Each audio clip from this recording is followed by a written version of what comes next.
As a Man Thinketh, Chapter 6, Visions and Ideals. The dreamers are the saviors of the world. As the visible world is sustained by the invisible, so men, through all their trials and sins and sordid vocations, are nourished by the beautiful visions of their solitary dreamers. Humanity cannot forget its dreamers. It cannot let their ideals fade and die. It lives in them. It knows them as the realities which it shall one day see and know.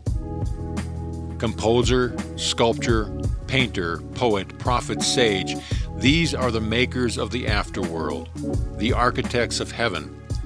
The world is beautiful because they have lived. Without them, laboring humanity would perish. He who cherishes a beautiful vision, a lofty ideal in his heart, will one day realize it. Columbus cherished a vision of another world and he discovered it.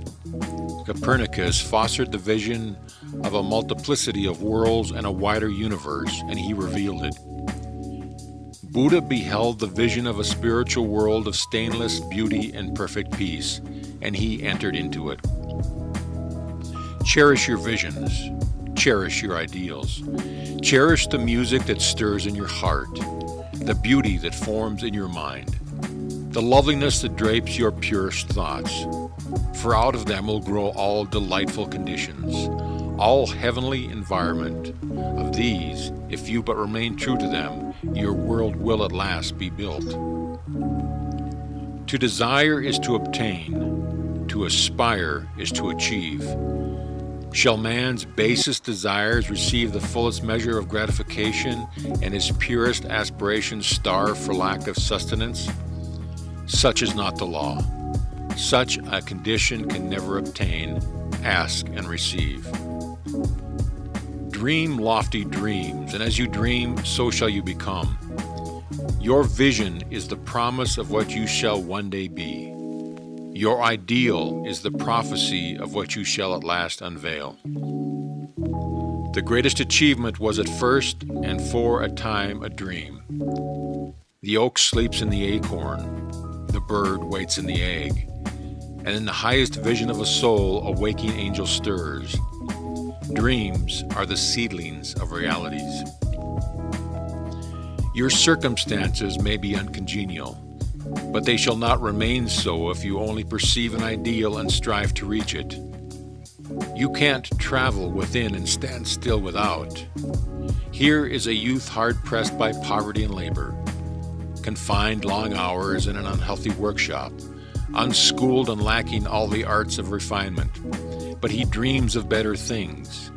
He thinks of intelligence or refinement, of grace and beauty. He conceives of, mentally builds up an ideal condition of life.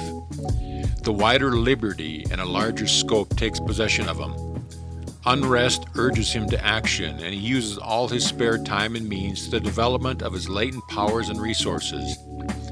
Very soon, so altered has his mind become that the workshop can no longer hold him.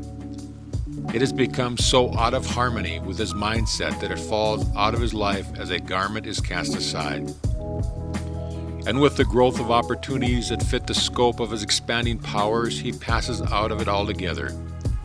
Years later, we see this youth as a grown man. We find him a master of certain forces of the mind that he wields with worldwide influence and almost unequaled power. In his hands, he holds the cords of gigantic responsibility. He speaks and lives are changed. Men and women hang upon his words and remold their characters. Sun-like, he becomes the fixed and luminous center around which innumerable destinies revolve. He has become the vision of his youth. He has become one with his ideal. And you too, youthful reader, will realize the vision, not just the idle wish of your heart, be it base or beautiful, or a mixture of both. For you will always gravitate that which you secretly most love.